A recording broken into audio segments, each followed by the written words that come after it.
प्यारे बच्चों, प्यार भरी सत श्री अकाल। मैं वीरेंद्र खैरा एक बार फिर हाज़र हाँ तुहाडे सामने। अज मिति 11/9/2020 की पंजाब अचीवमेंट सर्वे की अभ्यास शीट नंबर 17 लैके। सो आओ आपां शुरू करते हाँ। पहला विषय है हर रोज़ की तरह पंजाबी। सो सब तो पहला पंजाबी का पैरा आपां पढ़ांगे। लाला लाजपत राय का जन्म 28 फरवरी 1865 ਨੂੰ ਪਿੰਡ ਢੁੱਡੀਕੇ ਵਿਖੇ ਹੋਇਆ ਸੀ। ਬੱਚਿਓ, ਇਹ ਪਿੰਡ ਢੁੱਡੀਕੇ ਜ਼ਿਲ੍ਹੇ ਮੋਗੇ ਦਾ ਪਿੰਡ ਹੈ। ਲਾਲਾ ਲਾਜਪਤ ਰਾਏ ਬਚਪਨ ਤੋਂ ਹੀ ਪ੍ਰਸਿੱਧ ਨਹੀਂ ਸਨ। ਉਹਨਾਂ ਦਾ ਜਨਮ ਇੱਕ ਸਧਾਰਨ ਮਹਾਜਨ ਪਰਿਵਾਰ ਵਿੱਚ ਹੋਇਆ ਸੀ। ਉਹਨਾਂ ਦੇ ਪਿਤਾ ਜੀ ਦਾ ਨਾਮ ਸ਼੍ਰੀ ਮੁਨਸ਼ੀ ਰਾਧਾ ਕ੍ਰਿਸ਼ਨ ਆਜ਼ਾਦ ਤੇ ਮਾਤਾ ਦਾ ਨਾਮ ਸ਼੍ਰੀਮਤੀ ਗੁਲਾਬ ਦੇਵੀ ਸੀ। ਲਾਲਾ ਜੀ ਦੇ ਪਿਤਾ ਜੀ ਫਾਰਸੀ ਦੇ ਅਧਿਆਪਕ ਸਨ। लाला जी ने अपने पिता जी ਨੂੰ अपना पहला गुरु ਮੰਨਿਆ ਅਤੇ ਕਿਹਾ, ਮੈਨੂੰ ਭਾਰਤ ਵਿੱਚ ਉਹਨਾਂ ਤੋਂ ਚੰਗਾ ਅਧਿਆਪਕ ਨਹੀਂ ਮਿਲਿਆ। ਉਹ ਸਿਰਫ ਪੜ੍ਹਾਉਂਦੇ ਨਹੀਂ ਸਨ, ਸਗੋਂ ਵਿਦਿਆਰਥੀ ਨੂੰ ਖੁਦ ਸਿੱਖਣ ਵਿੱਚ ਸਹਾਇਤਾ ਕਰਦੇ ਸਨ। ਸੋ ਇਹਨਾਂ ਦੇ ਪ੍ਰਸ਼ਨ ਆਪਾਂ ਕਰਾਂਗੇ। ਇਸ ਦਾ ਪਹਿਲਾ ਪ੍ਰਸ਼ਨ ਹੈ, ਲਾਲਾ ਲਾਜਪਤ ਰਾਏ ਜੀ ਦਾ ਜਨਮ ਕਿਹੋ ਜਿਹੇ ਪਰਿਵਾਰ ਵਿੱਚ ਹੋਇਆ ਸੀ? ਅਮੀਰ, ਗਰੀਬ, ਸਧਾਰਨ ਪਰਿਵਾਰ ਵਿੱਚ ਹੋਇਆ ਸੀ। ਇਸ ਕਰਕੇ ਈਡੀ ਸਾਡਾ ਉੱਤਰ ਹੈ। प्रश्न दूजा, लाला जी का जन्म 28-1865 ਨੂੰ ਹੋਇਆ। 28 जनवरी। सो ऊड़ा साडा उत्तर है 28 जनवरी 1865 ਨੂੰ ਪਿੰਡ ਢੁੱਡੀਕੇ ਵਿਖੇ ਹੋਇਆ। अगले प्रश्नों ते चलते हाँ। अगला प्रश्न है तीजा, इस पैरे विच आए शब्द गुरु तो की भाव है? डॉक्टर, ऐड़ा वकील, ईडी अध्यापक, सस्सा दोस्त। ईडी अध्यापक वास्ते बच्चों गुरु का शब्द वरत्या गया। प्रश्न नंबर चौथा, हेठां दिते चिन्हां विचों किहड़े चिन्ह नूं कामा कहिंदे हन? ऊड़ा, डंडी नूं ऐड़ा, ऐड़े वाला ये कामा है बच्चों। ऐड़े नूं कामा चिन्ह कहिंदे हन। प्रश्न पंजवां, जिवें माता तो पिता है, मासी तो की होवेगा? फुफ्फड़, नाना, मासड़। माता पिता, मासी मासड़। साडा उत्तर ईडी है। अगले विषय ते चलते हाँ। अगला विषय है बच्चों गणित।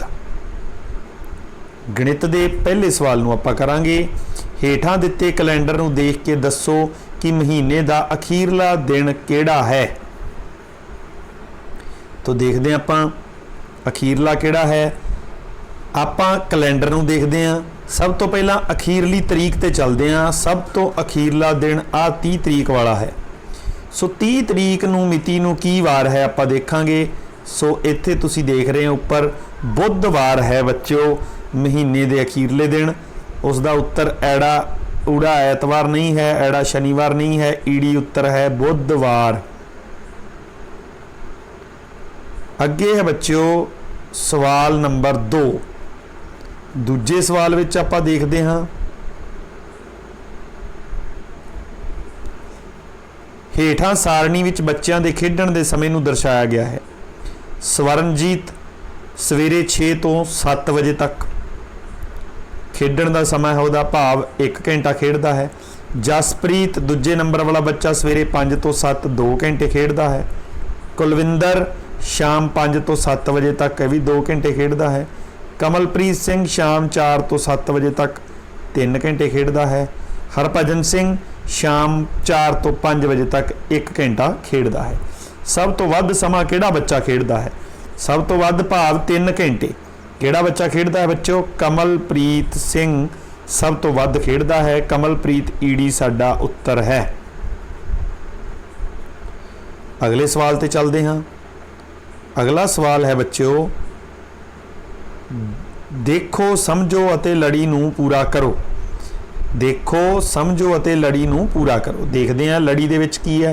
पहली संख्या 815 है, उस तो अगली संख्या 810, भाव इस च 5 घट गया, -5 हो गया बच्चों।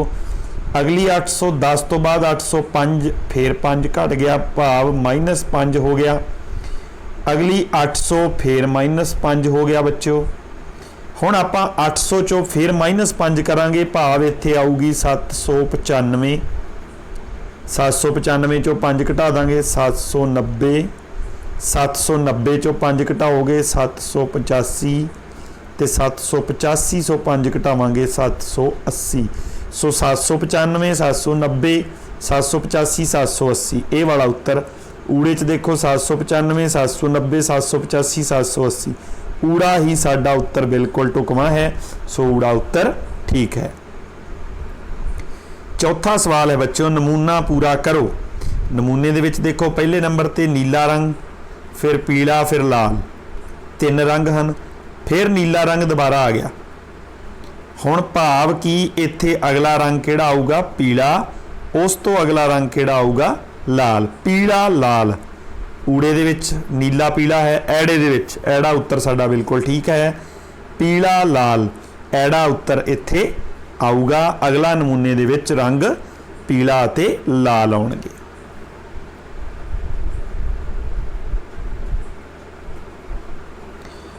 पंजवां सवाल बच्चों, हेठां दित्ती सारणी तीजी जमात के बच्चों के मनपसंद फुल्लां नूं दर्शाउंदी है। इत्थे बच्चे दिते ने मुंडे कुड़ियां, इत्थे फुल दिता है। पहला फुल देख रहे हो तुसीं गेंदे दा 45 52, फिर गुलाब दा फुल। मुंडे किन्ने फुल पसंद करते? 55 ते कुड़ियां 53।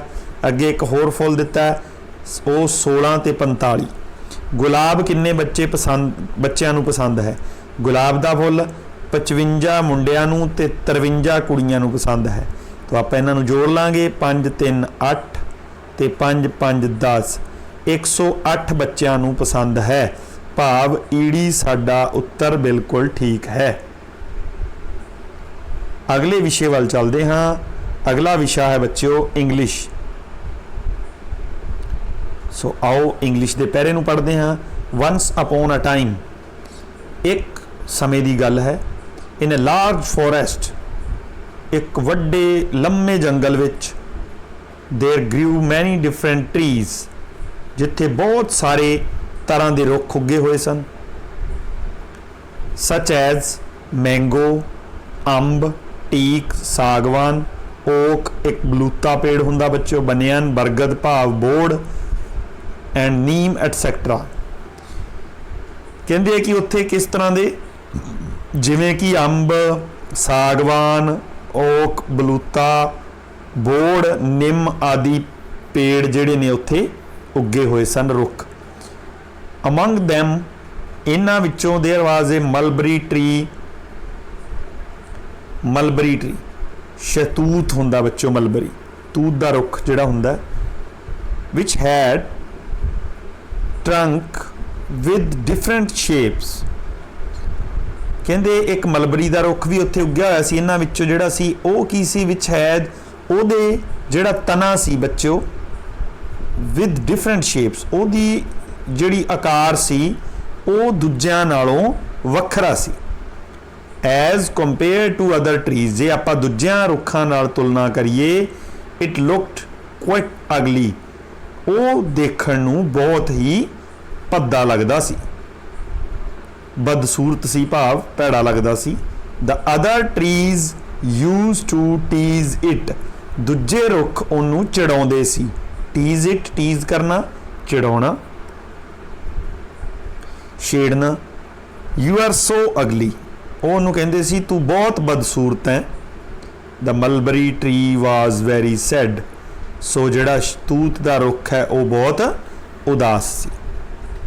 पहला question, where did the different trees grows, कित्थे? पार्क च, गार्डन, फोरेस्ट, फोरेस्ट सीगे, C is our right answer. Second question, which of the following tree is not mentioned in the above passage, किहड़े हेठां दिते रुखां विचों पैरे विच जिस रुख दा वर्णन नहीं किया गया वो किहड़ा है? Teak, it also there. B oak is also there. C banyan is also there. D guava, guava tree का जिक्र ऊपर नहीं आया, so D is our answer. Next question, third one, which of the following tree teased the mulberry trees, किहड़े किहड़े हेठां दिते रुखां चों जिहड़े मलबरी ट्री तूत दे रुख वाले नूं छेड़दे सी, वो किहड़े किहड़े सी? A mango and oak trees, बिल्कुल हैगे सी ये भी। B teak and neem tree, ये भी हैगा सी। सी बनियान ट्री, ये भी सीगा। D all of these, yes D is our answer, all of these. Mango, oak, teak, neem and banyan, ये सारे दे सारे ट्रीज ਜਿਹੜੇ ਸੀ ਉਹ ਮਲਬਰੀ ਦੇ ट्री ਨੂੰ ਛੇੜਦੇ ਸੀ, ਚੜਾਉਂਦੇ ਸੀ।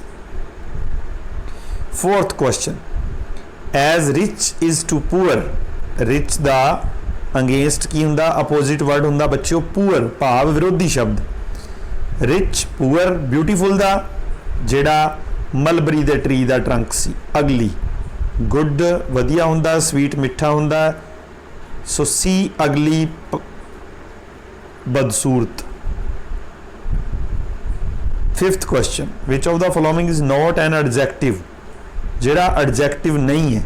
अगली इज एडजेक्टिव, बदसूरत हुंदा, large is adjective, sad is adjective, among is not adjective, D is our answer. ये अमंग विशेषण नहीं है बच्चों, पहले दिते तिन्ने दे तिन्ने विशेषण ने। अगली बदसूरत, लार्ज वड्डा, सैड उदास। सो अगले विषय ते चलते हैं। अगला विषय है हिंदी, इसमें भी पैरे को पढ़ेंगे। पैरे को पढ़ने के बाद इसमें दिए गए प्रश्नों के उत्तर करेंगे। आओ पढ़ते हैं। भाखड़ा बांध पंजाब की राजधानी चंडीगढ़ से 115 किलोमीटर की दूरी पर है। यह आनंदपुर साहिब से लगभग 30 किलोमीटर की दूरी पर सतलुज नदी पर बनाया गया है। भाखड़ा के पास सतलुज नदी दो पहाड़ों के बीच एक संकरे मार्ग से निकलती है। इससे नदी के पानी को एकत्रित करने के लिए केवल एक और दीवार बनाने का कार्य शेष था। ऐसा स्थान बांध बनाने के लिए बहुत ही उपयुक्त समझा जाता है। सो बच्चों, भाखड़ा डैम जो बना हुआ है, भाखड़ा बांध, वो हमारी राजधानी चंडीगढ़ से 115 किलोमीटर दूर है और आनंदपुर साहिब से लगभग 30 किलोमीटर की दूरी पर है। ये सतलुज नदी पर बना हुआ है। दो पहाड़ों के बीच जो रास्ता था वहाँ पर इस बांध को बनाया गया है। और बांध बनाने के लिए सबसे अच्छा स्थान वही होता है जहाँ कम से कम स्थान को दीवार से घेरना पड़े। आओ प्रश्नों को करते हैं। पहला प्रश्न, यह गद्दांश किस बारे में है?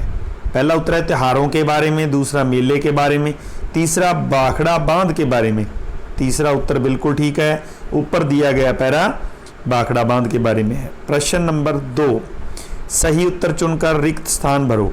पंजाब की राजधानी डैश है? भाखड़ा, आनंदपुर साहिब, सतलुज, चंडीगढ़। सो पंजाब की राजधानी क्या है बच्चों? चंडीगढ़। चौथा उत्तर बिल्कुल ठीक है। अगले प्रश्नों को करते हैं। प्रश्न नंबर 3, रिक्त स्थान में सही शब्द भरकर पंक्ति पूरी करो। पानी को एकत्रित करके डैश बनाया जाता है।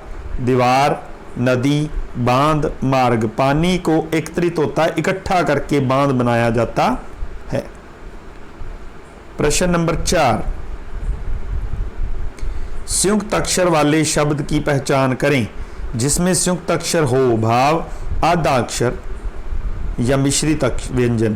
पहला राजधानी नहीं है इसमें भी, दूसरा सतलुज में भी नहीं है, तीसरा उपयुक्त इसके अंदर है का। देखो तो तीसरा हमारा उत्तर बिल्कुल ठीक है।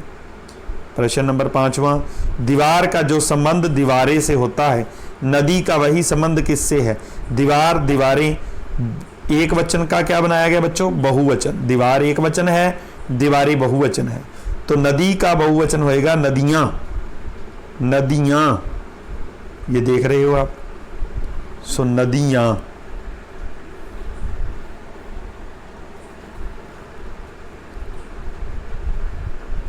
चौथा उत्तर इसका बिल्कुल ठीक है, नदियां। नदी, नदियां, द छोटी ई की मात्रा आ जाएगी, बड़ी ई की मात्रा नहीं आएगी। सो चौथा हमारा उत्तर ठीक है। अगले विषय की ओर बढ़ते हैं। अगला विषय साडा बच्चों वातावरण सिक्ख्या। वातावरण सिक्ख्या दे प्रश्न नंबर पहले नूं पढ़दे हां। ऊठ दे पैर चौड़े अते गद्देदार हुंदे हन। ऊठ कई दिनां तक पानी तो बिना रह सकदा है, इस करके ऊठ नूं किहा जांदा है। पहला अनोखा जानवर, दूजा रेगिस्तान दा जहाज, तीजा वड्डा जानवर, चौथा ताकतवर जानवर। दूजा उत्तर बिल्कुल ठीक है, रेगिस्तान दा जहाज कहंदे आ बच्चों किन्नू? ऊठ नूं। प्रश्न नंबर दूजा, जेकर तुसी दूर दराडे किसी नूं पैसे भेजना चाहुंदे हो तां तुहानूं कित्थे जाना पवेगा?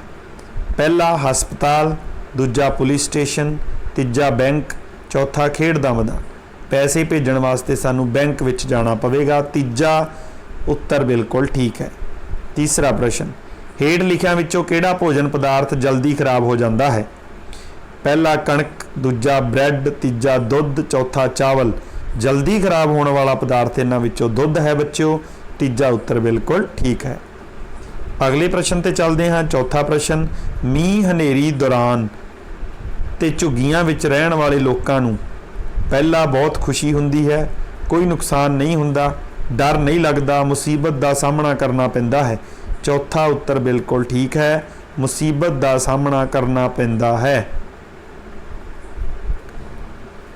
प्रश्न नंबर 5वां, जेकर तुहानू हेठ लिखियां दा मिलान करन लई कहा जावे तां समुंदर दे नेड़े रहण वाले लोकां दा मिलान किस नाल होवेगा? ऊड़ा ते ऐड़ा। पंजाब विच रहण वाले लोग देखो की खांदे है? मक्की दी रोटी। समुंदर दे नेड़े रहण वाले लोग मच्छी ज़्यादा खाणगे। राजस्थान विच रहण वाले लोग दाल बाटी चूरमा खांदे है। सो आपां किहदा समुंदर दे नेड़े रहण वालिਆਂ ਦਾ मिलान कीता, उस नूं आपां चुन लेना है। पहला ही उत्तर है मच्छी दे नाल उस दा मिलान किया गया है। सो इस तरीके बच्चों आपां इस अभ्यास शीट नूं मुकम्मल किया। अगली अभ्यास शीट नाल फिर मिलांगे। उम्मीद करदा तुसीं इस नूं करके लाभ लै रहे होंगे। थैंक यू, धन्नवाद।